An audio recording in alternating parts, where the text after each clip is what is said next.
And it is the failure of that generation then that will cost them a lot. Okay, now we've got a few minutes. Well, we'll probably not do. There was a dividing of the land, and I think it's map 4. Yeah, map 4 that you have in your notes that shows you the allotment of the land.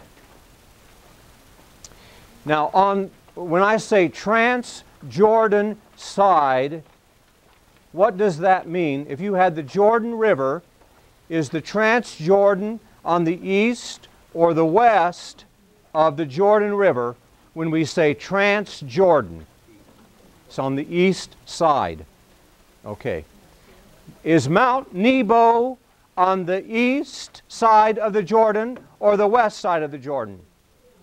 The east side. It's in the Trans-Jordan area, in the area that was formerly occupied by Moab. Okay? And the king of Sihon. Now, I want you to see in the allotment of the land, there are 3 tribes that settle in the Trans-Jordan side. And what are they? Okay, all right. There's Gad and Reuben and half of Manasseh. Manasseh was a big tribe, and only half of that tribe wanted to cross the Jordan and occupy that. The other half wanted to stay on the Trans-Jordan side. So they talked to Moses, and they say, Moses, we think this is really great stuff, you know, great place to live here. And so Moses said, okay, but you're going to have to go with us first, and we're going to cross the river, and you're going to fight with us and conquer the land on the other side, and then you can come back and you can occupy this territory. Okay? So that's what they had them do.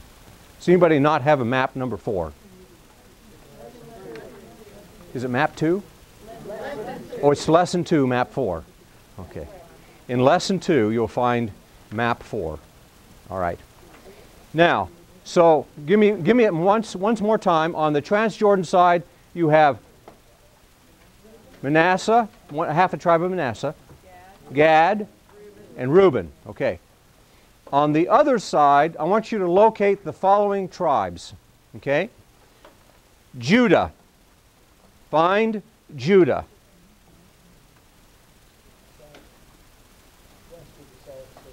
Okay, very good. Okay, and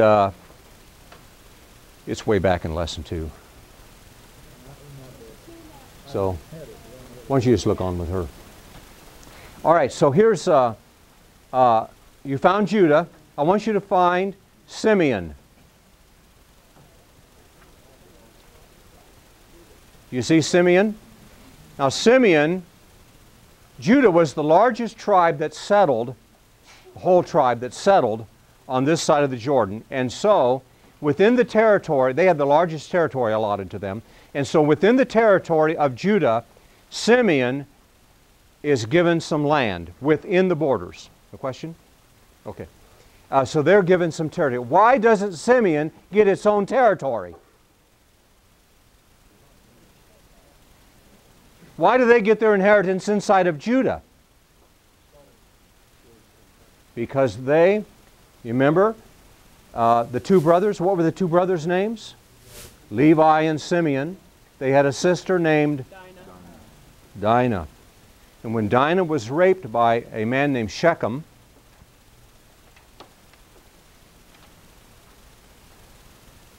the 2 boys went in and slaughtered everyone in Shechem.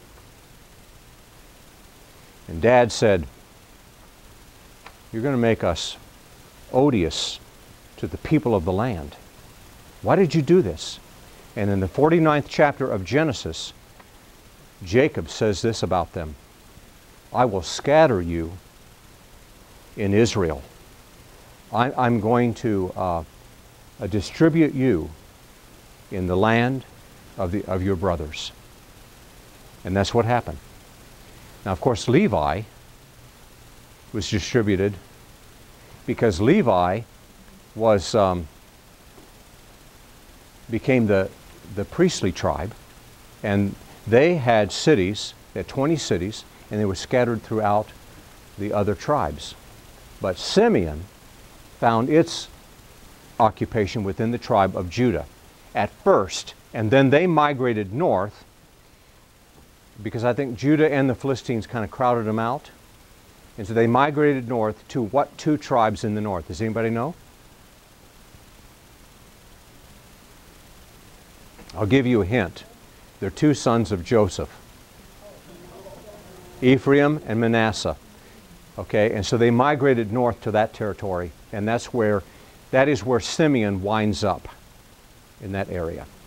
Okay, you know what? We're going to handle Judges next week. We'll be just slightly off schedule, but I think we'll be able to catch up. And we're going to stop right here at this end. Joshua and Judges are rich with stories. And I know I'm giving you certain assignments to read, and I don't dare give you a whole lot more to read. But I just want to say that when you get into Samuel, Kings, and Chronicles, wow, it is so rich with stories that are great for spiritual growth. When you start getting into the kings and you start reading about them, it blossoms, and you just collect story after story and example after example. I love to read through Samuel and Kings. It just is one of my favorite places in the Bible to read through. And so the best, actually, part of the class is yet to come. I can't wait to get into that area. But for tonight, let's have a word of prayer, and we're going to stop. And I'm going to ask John Barkus if you'd close us in prayer tonight. We thank you, gracious God, for this record that you have given us. And all of this is for our profit and for our learning, that we might live victoriously where the Israelites failed. Help us to that end. We